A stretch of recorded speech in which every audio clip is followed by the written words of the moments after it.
Halo semuanya, Sawadee-krap, selamat datang di segmen analisa dan di video kali ini kita akan update adalah mengenai kasus pembunuhan di Subang, Jawa Barat yang terjadi di 18 Agustus 2021 dan saat ini sudah memasuki bulan ke-10 tapi masih belum ada siapakah tersangkanya padahal sudah lebih dari 200-an saksi ya yang diperiksa dengan ya lebih dari ratusan lah, seratusan lebih alat bukti juga yang telah dilakukan pemeriksaan mulainya kasus ini ditangani dari Polsek, Polres sampai Polda bahkan juga dibantu oleh Mabes Polri.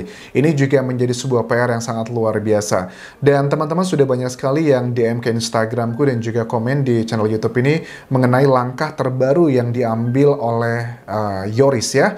Yoris adalah putra dan juga kakak dari kedua korban. Langkahnya juga sebenarnya buat aku tuh agak sedikit kaget bagi aku pribadi. Kenapa? Waktu kan langkah yang diambil Yoris sekarang adalah untuk tidak memakai pengacara. Dia dan juga istrinya itu keluar dari pengacara yang menaungi Yosep dan mengatakan di sejumlah media massa bahwa dia tidak lagi mau menggunakan pengacara karena fungsi dia selalu dari awal mengatakan bahwa saya tuh memang nggak mau pakai pengacara dari awal gitu, tapi karena dengan berbagai macam isu akhirnya dia mau menggunakan pengacara.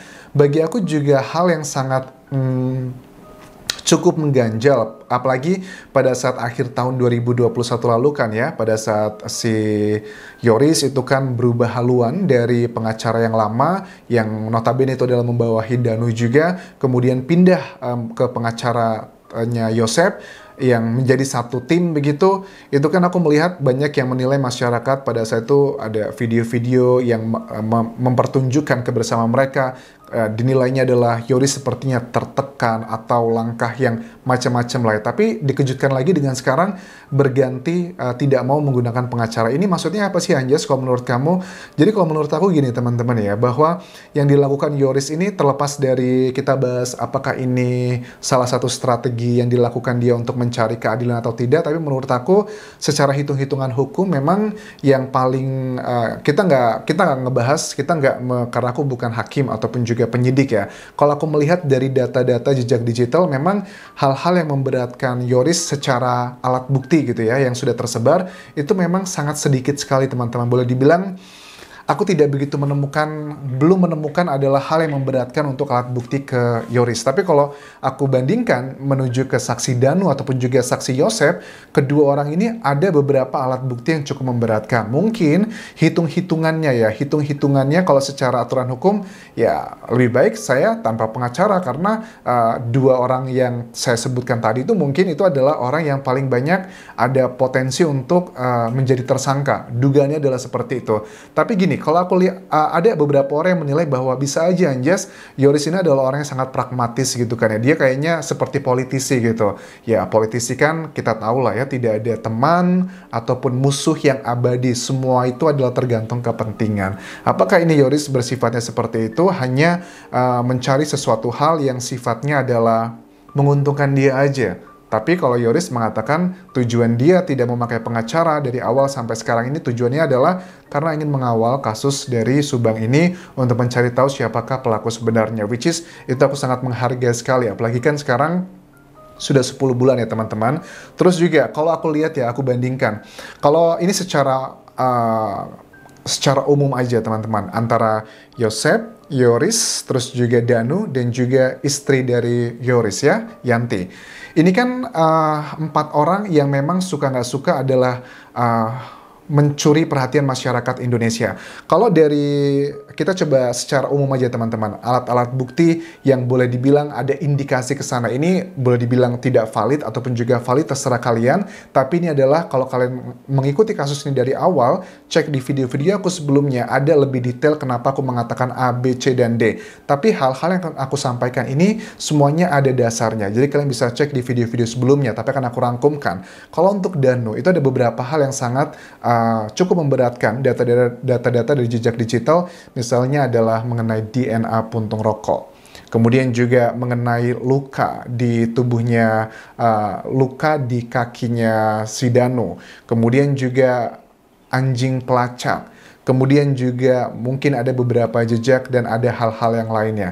Itu ada beberapa hal yang cukup memberatkan untuk urusan ke alat bukti hal-hal yang merujuk ke alat bukti. Terlepas ini adalah framing ataupun benaran, karena itu semua jawabannya ada di penyidik di Jawa Barat.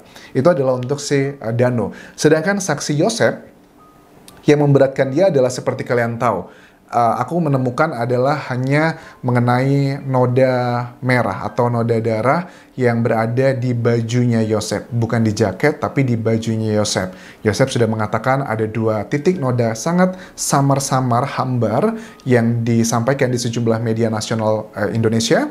Itu adalah di dekat kerah dan juga kancing. Itu bagi aku adalah yang sangat memberatkan, di samping mungkin ada dengan keterangan-keterangan subjektif. Tapi kalau ngomongin data ilmiah, ini adalah yang cukup buat aku juga penasaran. Kenapa kok ada darah di situ gitu ya. Terus kalau untuk Yoris sebenarnya kalau untuk merujuk ke data-data ilmiah aku belum menemukan. Tapi kalau menurut kalian ada anjas yang ditemukan ya, kalian boleh tuliskan di kolom komentar ini. Tapi sekali lagi ini semua adalah masih dugaan dan ini yang tersebar di media massa dan aku hanya merangkumkan dari jejak digital. Tapi ada yang sangat masyarakat Indonesia berpikir ada hal yang aneh adalah mengenai pernyataan dari Yoris pada saat mengenai kunci otomatis. Ini adalah video yang aku sudah bahas sebelumnya bahwa Yoris sempat terekam mengatakan bahwa mobil yang dijadikan tempat pembuangan kedua korban tuh ada kunci otomatisnya, tapi ternyata sudah diklarifikasi, salah ngomong dan sebagainya, yang which is ini membuat kecurigaan. Ada banyak orang yang berpikir, masa sih hanya salah ngomong, tapi kok salah ngomong seperti itu. Terus juga mengenai Yanti, istri dari Yoris ya, juga apakah ada hubungannya, ada terjadi keributan, ada orang yang curiga juga dengan Yanti dan juga Yoris ya, bahwa karena sebelum kejadian kan mereka berkumpul bersama, makan bersama, itu adalah momen di tanggal 18 Agustus ya teman-teman, hari libur nasional dan juga PPKM. Apakah juga masyarakat yang menaruh curiga kepada mereka ada faktor kecemburuan sosial antara Yanti dan juga keluarga inti dari korban.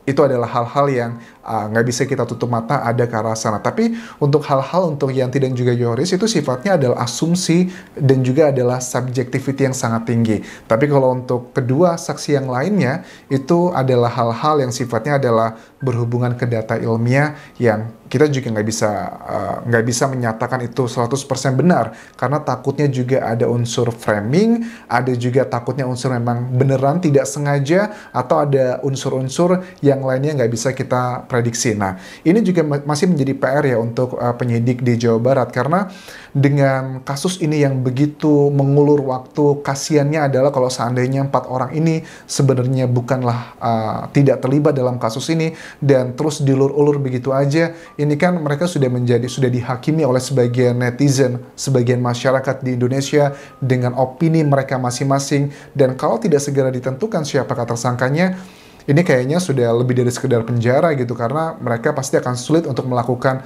hal-hal ke depannya di lingkungan mereka. Aku juga penasaran ya, apakah di lingkungan mereka gitu, anak-anak keluarga korban dan juga ya boleh dibilang adalah Ibu Mimin yang sudah mengatakan di media massa bahwa kasihan anak-anaknya, kasihan dia juga, Yosef pun juga sama, Yoris pun juga sama. Mereka semua itu merasa bahwa kehidupan mereka sangat terganggu akibat dari kasus ini, apalagi belum ada siapakah tersangkanya. Begitupun juga Danu, aku yakin juga pasti sangat terganggu dengan opini-opini yang terbentuk di media massa kalau memang Danu adalah bukan pelakunya. Jadi ya mudah-mudahan sih ya segera terungkap siapakah pelaku sebenarnya, agar para saksi yang sering dibahas itu bisa benar-benar bersih namanya. Karena ya kita nggak tahu ya, kalau aku ngeliat baca di komentar ini, ya apapun video dan juga opini dan data-data yang dibuat, tetap aja ada sebagian netizen yang sudah kekeh dengan keyakinannya masing-masing A, B, C, dan D. Bagi aku itu juga sudah nggak sehat sekali teman-teman. So, kita lihat nanti kalau kesimpulan aku mengenai kepindahan Yoris ya, bukan kepindahan tapi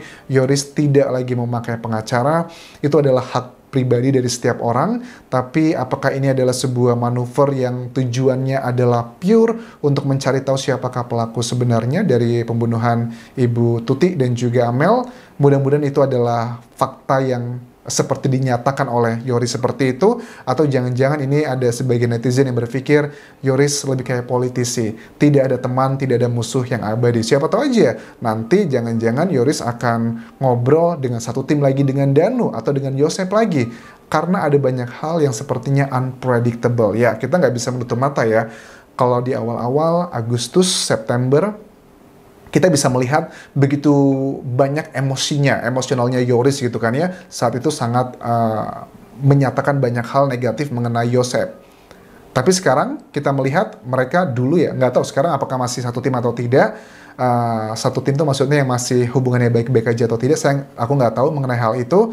Tapi kita nggak bisa menutup mata, apakah nanti di sebulan lagi atau beberapa minggu lagi kita akan melihat langkah-langkah yang sifatnya adalah mengejutkan. Siapa tahu Yoris, Yosef, Danu bersatu gitu. Nanti makan bareng atau seperti apa. Kita juga nggak tahu seperti itu. Ini adalah hal yang penuh dengan misterius. Bahkan ada sebagian netizen yang komen di YouTubeku, apa jangan-jangan aja sebenarnya mereka semua tuh baik-baik aja. Tapi memang diciptakan sebuah drama agar terkesannya musuhan dan sebagainya. Agar mengulur-ulur waktu untuk mencari tahu siapakah pelaku sebenarnya. Itu adalah dugaan teman-teman. Tapi kalau menurut aku sih, apa yang terlihat selama ini sepertinya mereka memang beneran adalah clash ya, konflik antara Danu, Yosef, dan juga Yoris. Memang beneran sempat terjadi konflik terlepas apapun kondisinya sekarang. Apakah konflik tersebut sudah terselesaikan atau belum? Tapi kalau dari jejak digital itu adalah yang terlihat, dan aku sih cenderung yakin itu adalah genuine. Itu adalah apa yang terlihat di media massa, sebagian besar itu adalah seperti yang apa yang terjadi di kehidupan mereka sehari-hari. I think that's all yang bisa aku update mengenai kasus dari Subang ini. Terima kasih sudah menonton dan terima kasih sudah mengabarkan bahwa Yoris sudah tidak lagi menggunakan pengacara, karena bagi aku tuh penting ya, ini kayak beban mental gitu, karena aku sudah mengikuti kasus ini, membahas kasus ini dari awal, dan aku juga penasaran sampai ujungnya apa yang akan terjadi nanti. Mudah-mudahan penyidik di Jawa Barat diberikan kemudahan dan juga kemampuan yang terus meningkat untuk mencari tahu siapakah pelaku sebenarnya, karena zaman sekarang ya ada banyaklah teknologi yang bisa dipakai untuk membantu pengungkapan sebuah kasus. Sampai ketemu lagi di video berikutnya. Terima kasih sudah menonton. Kapun kerap.